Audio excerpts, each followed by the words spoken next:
Hello everyone. आज का topic है मौर्य कला। मौर्य काल की राजनीतिक स्थिरता एवं आर्थिक समृद्धि ने कला के विकास में महत्वपूर्ण योगदान दिया। अध्ययन के दृष्टिकोण से मौर्यकालीन कला को दो भागों में बांटा जा सकता है, दरबारी कला तथा लोक कला। दरबारी कला को राजकीय कला भी कहा जा सकता है। उदाहरण के रूप में जैसे इसको देख सकते हैं, मौर्य राजप्रसाद, स्तंभ एवं शिलालेख तथा स्तूप के रूप में हमें राजकीय कला मिलता है। लोक कला के रूप में हमें विभिन्न प्रकार के यक्ष यक्षिणी एवं मूर्तियों के रूप में इसका उदाहरण मिलता है।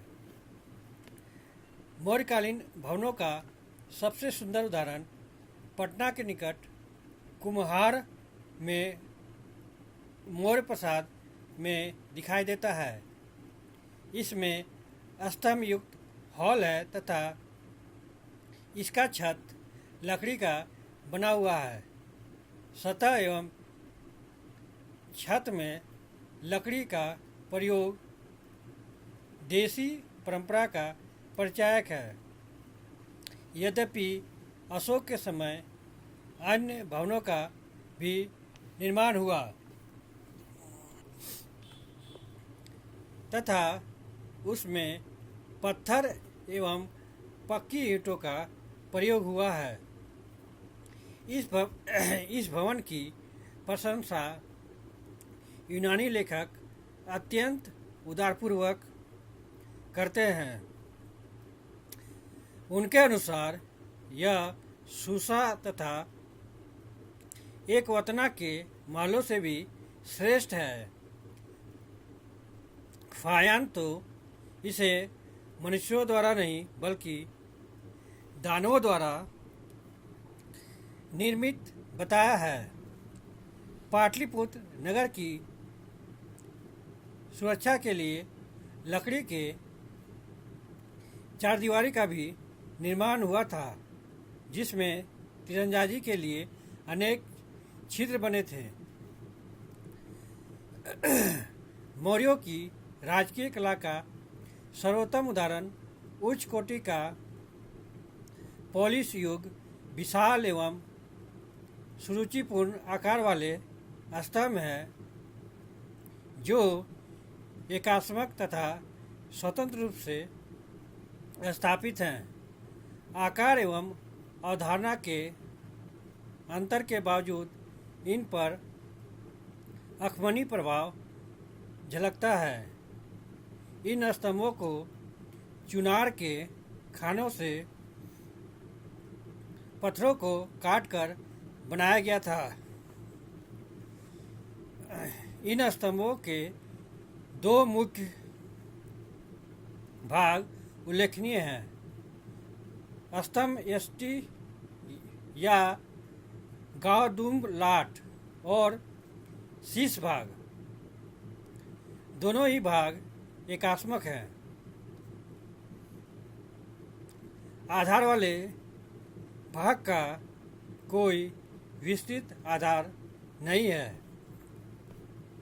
ये आधार में बेलनाकार तथा नीचे से ऊपर घटते परिधि वाले हैं। स्तंभ के आधार का शीर्ष से जुड़ाव में इतना पक्का है कि इसका ज्ञान ही नहीं होता है।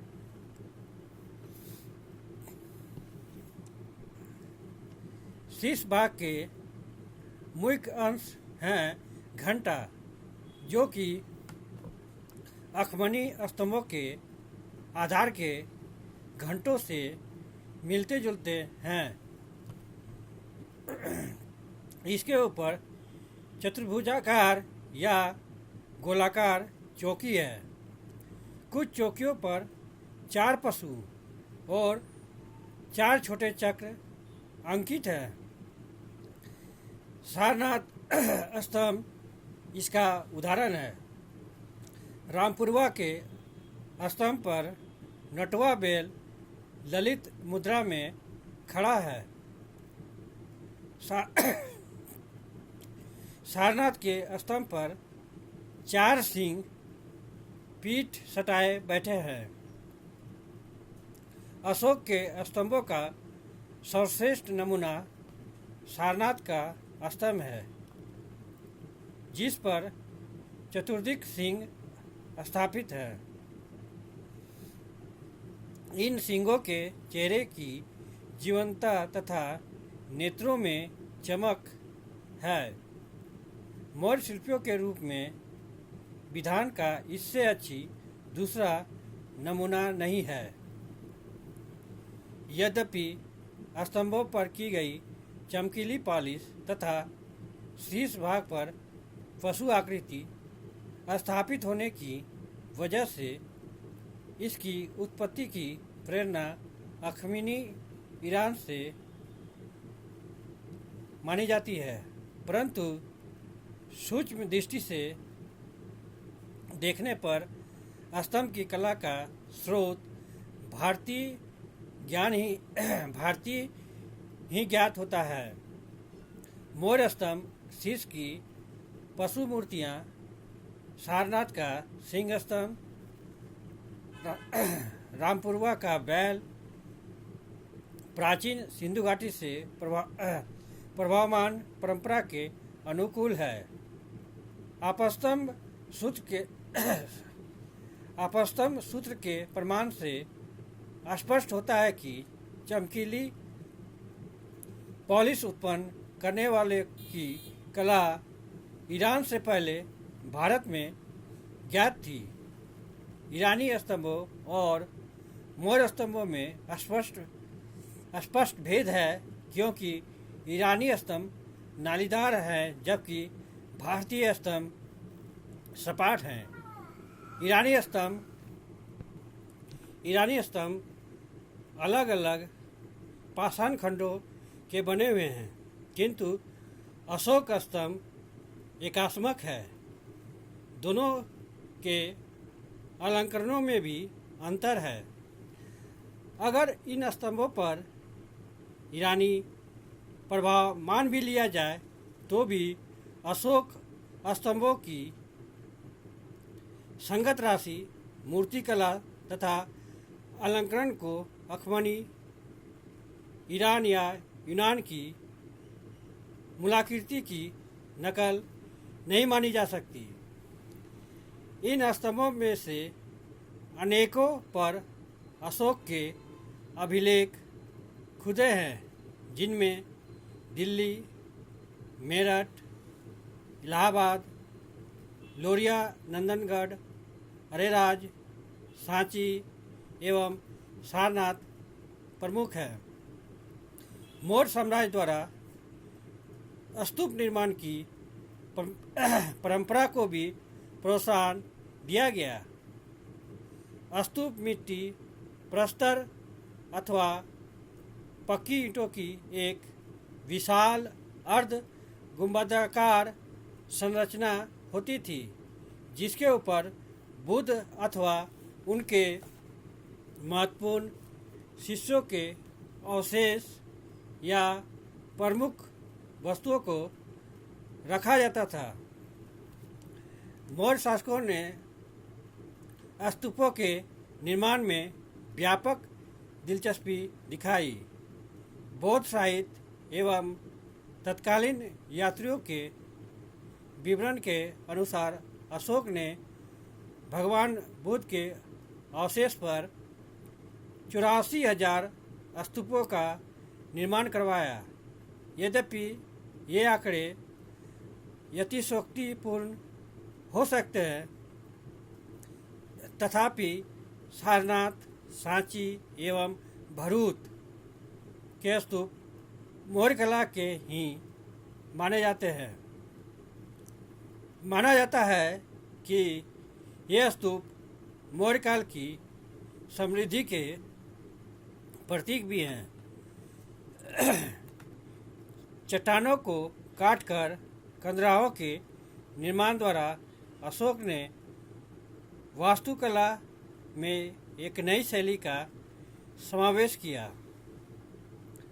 गया के निकट बराबर की पहाड़ियों में सुदामा गुफा का निर्माण अशोक के काल में ही हुआ था। यह गुफा आजीवक धर्म के अनुयायियों के लिए बनवाया गया था। इस गुफा के 2 कोष्ठ हैं। बाहर का मुखमंडल आयताकार है किंतु छत गोलाकार है। छतों एवं भित्तियों पर पॉलिश की हुई है। इस शैली का पूर्ण विकास कनेरी तथा कार्ले चैत्य गृहों में दिखता है। परवर्ती मौर्य शासक दशरथ ने नागार्जुनी पहाड़ियों में 3 गुफाओं को दान में दिया। इनमें प्रसिद्ध है गोपी गुफा का विन्यास सुरंग जैसा है। मौर्य काल में राजकीय कला के अलावा स्वतंत्र रूप से लोक कला का